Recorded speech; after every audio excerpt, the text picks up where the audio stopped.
This is it, guys. It's November 1st, 2021. Time to head south for this winter.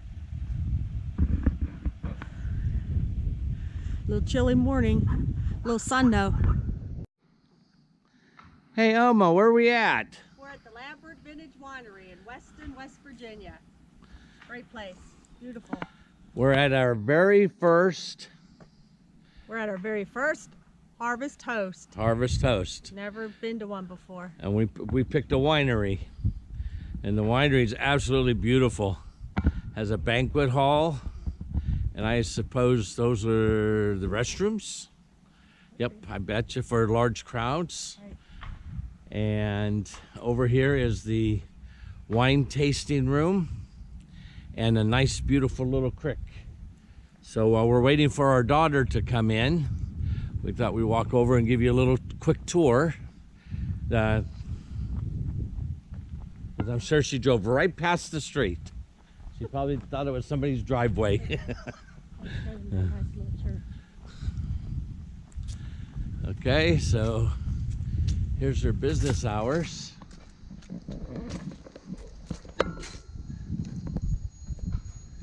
See that? Pause it so you can catch all of it.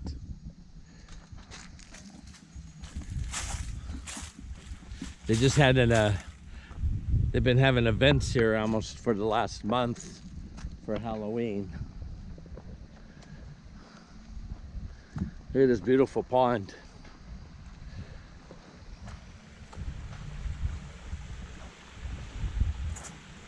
Isn't that beautiful? Look at that. Nice and refreshing.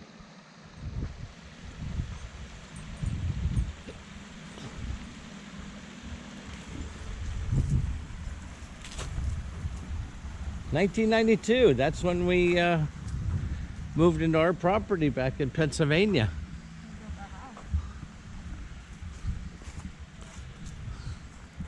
You guys can see that. Isn't that beautiful? What we'd like is this little courtyard, which is, they have a campfire going right now. Here's a little part of the courtyard. Wine tastings to the left. Look at this. What do you got? M&M rock. Somebody painted it. Somebody painted an M&M rock. Here, let me stuck it there. If somebody did paint it, there'll be information on the back. Nothing. Oh, okay. What's it's their sign? But they have a fire. They said they'll put some more wood on it, or we can put our own wood on it, sit by the fire. Probably need to put a couple pieces on there, Mom, because I want to come out here later.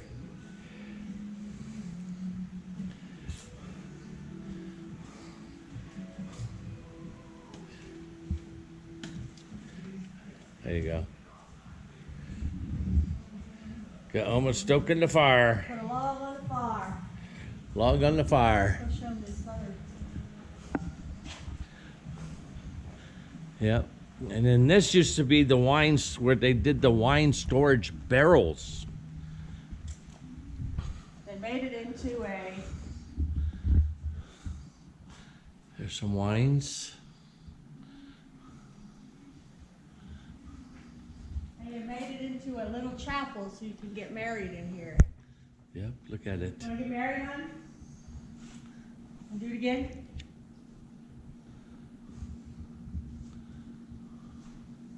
It's absolutely beautiful. Turned it into a little chapel.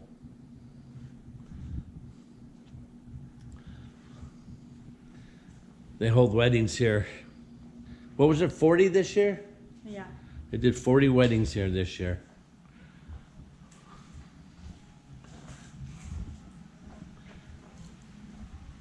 And then in addition to the winery, they rent cabins. They have 2 built already. And I don't know if you guys can see it. There's a third one being built over there. They're gonna call it the Hangover. See how high up in the air it is? I'll stop walking a minute. They got a small one, a medium, and a big one. And then over here, look at this garden. Isn't this beautiful? And they have a pond back here in the back. On a day like today, you just want to sit outside and have a glass of wine.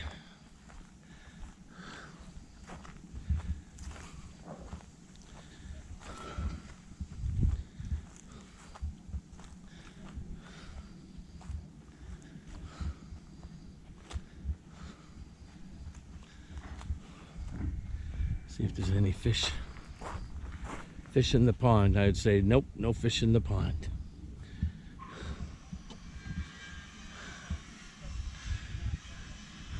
They must not have had as much rain as we did up in Pennsylvania. We left Pennsylvania this morning. It was 39 degrees when we woke up and about 42 when we left. Now it's almost 60 degrees where we are in West Virginia. We're happy. So anyway, this is our first harvest host. Where'd you go, Oma? Are they here? Yeah, probably got lost.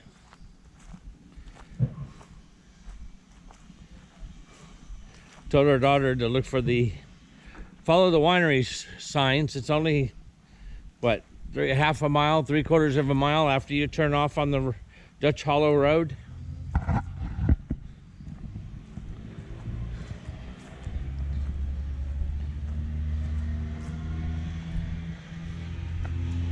This harvest house can support up to 5 RVs a night, but it's only a one-night stay.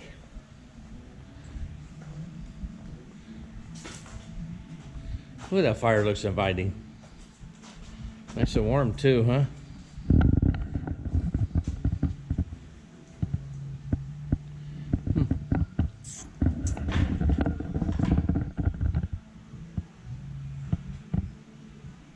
What happens at the winery stays at the winery. Remember that.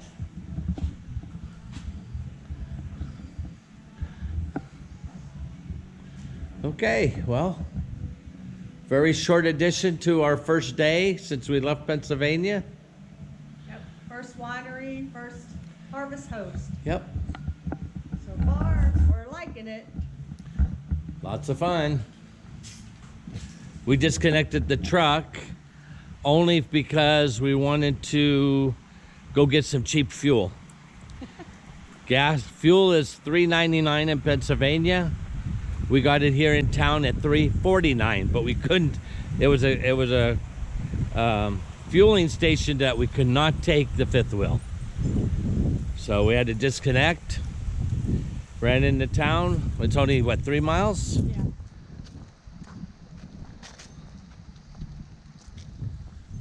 Back to the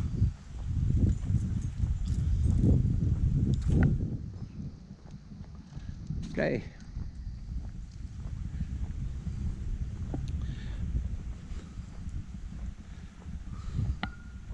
All right, we're gonna call it quits.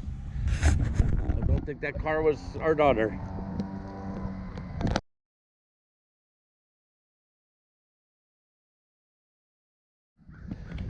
All right, we're at our third harvest host.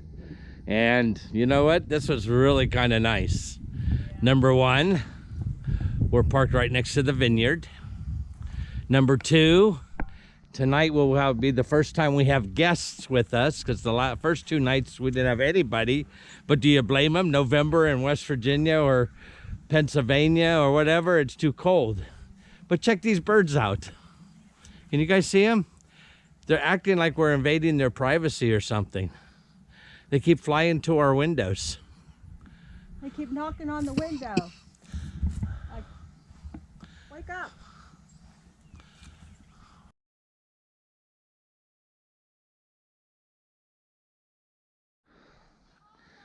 Good morning. It is the 14th of November, and we are in Crystal Springs, Arkansas. So this is a beautiful park, Crystal Springs Campground, next to Wachita Lake. I may have pronounced it wrong. I'll make sure that I put it in the bottom of the screen. You could pronounce it the way you want it. But we got a real nice campsite here.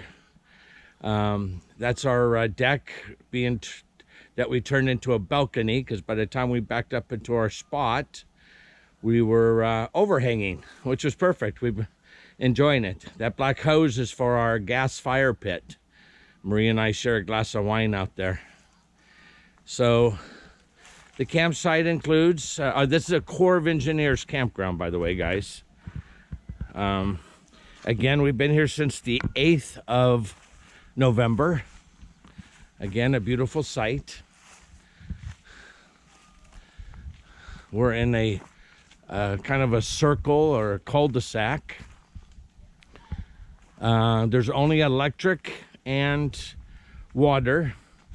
We've had trouble with the electric. The electric is the 50 amp service. My surge protector is reporting 132 volts on line 1. So what I've done is pulled out my meter and read the 30 amp service. It was only reading 123, 124 volts. I felt safer to run off of it. And then I'm using my new solar system to assist anytime that we pull more than a 25 amp load. That's the limit I've put on this circuit. So we think we know what the problem is. We think somebody pulled up into the site and pushed their slide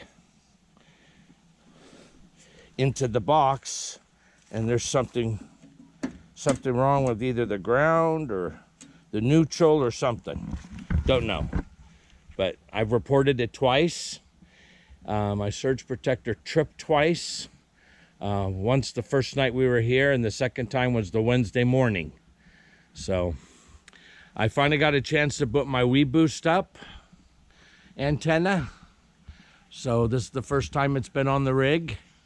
This is how we'll probably configure it. We'll just tie it up to the ladder and point it in the direction of use.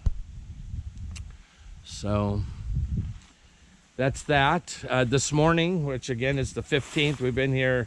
Today would have been our 7th day. First time we've had to dump gray water.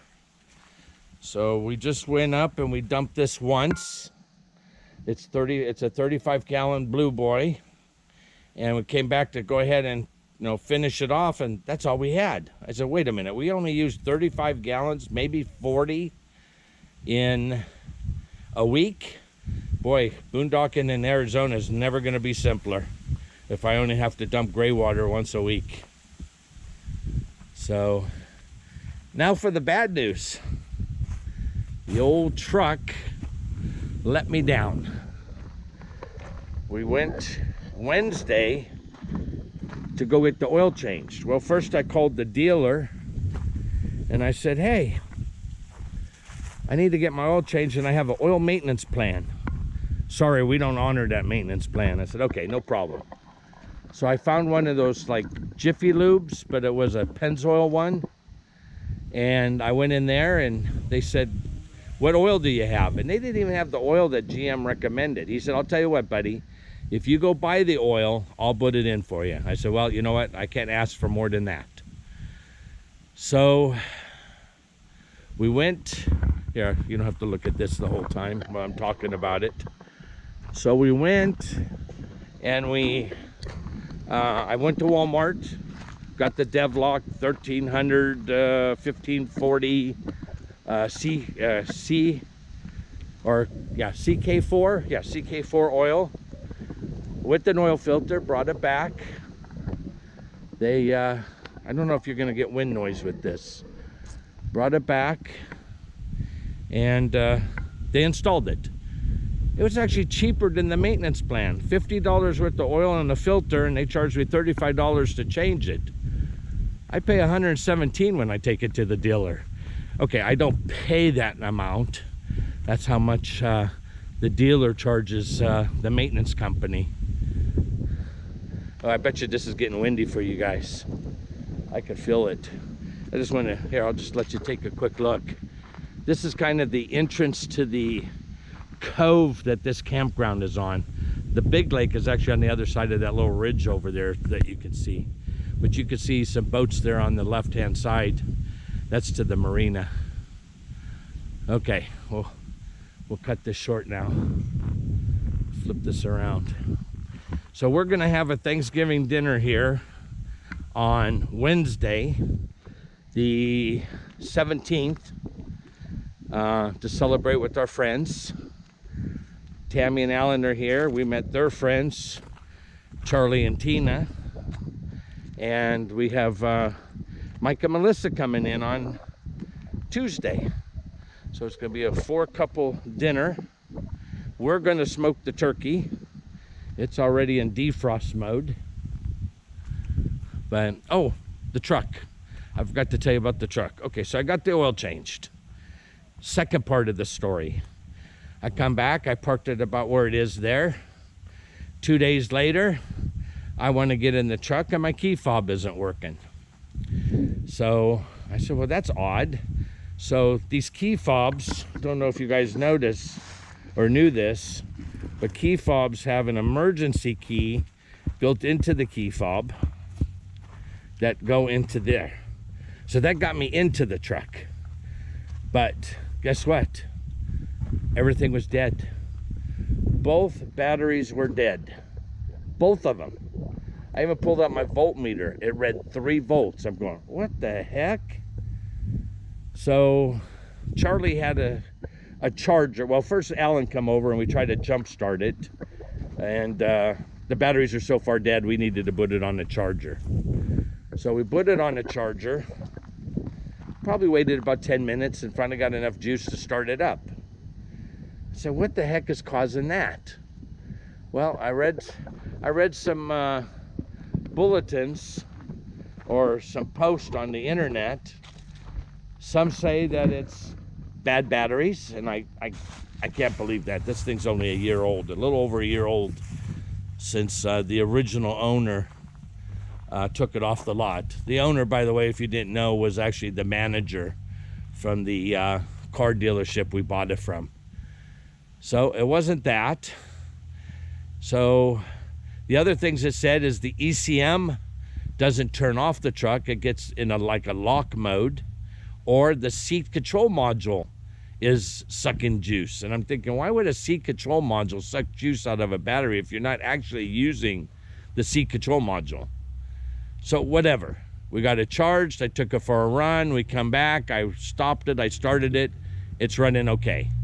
The only thing we lost out of everything, because I was thinking with battery that dead, I was going to lose my Sirius radio pre-programmed stations and the clock and all that stuff. The only thing we lost was on the cruise, or on the MPGs, mile per gallon prediction. The only thing we lost was best. If you guys know what I'm talking about, it tells you the best you ever had out of all the miles that you've driven. And I had it up to 23.3 miles to the gallon at one time. I was using it as bragging rights. So I lost that. So now it's up to about 17 or 18 because we did take it out yesterday. Long story short, since we recharged the batteries and got it started, we are not having any troubles with the truck. So anyway, we'll be here till the 18th, and then we're going to head on out to Quartzsite. We got all our wineries reserved where we're going to stay. There's Ethel right there. That's her favorite spot. Can you see her? Probably not with the glare. There's, what kind of animal is that over there? That looks like a Oma animal. Yeah, that's what it is. It's an Oma animal. My hairdo. Yep. That hairdo. We just got up. So, okay guys, one peek at me. I just rolled out of bed to do this video so I can go ahead and put it all together. This is halfway to Quartzsite. So we'll catch you guys later. Thanks for following along. We'll see how this goes. Talk to you later. Bye.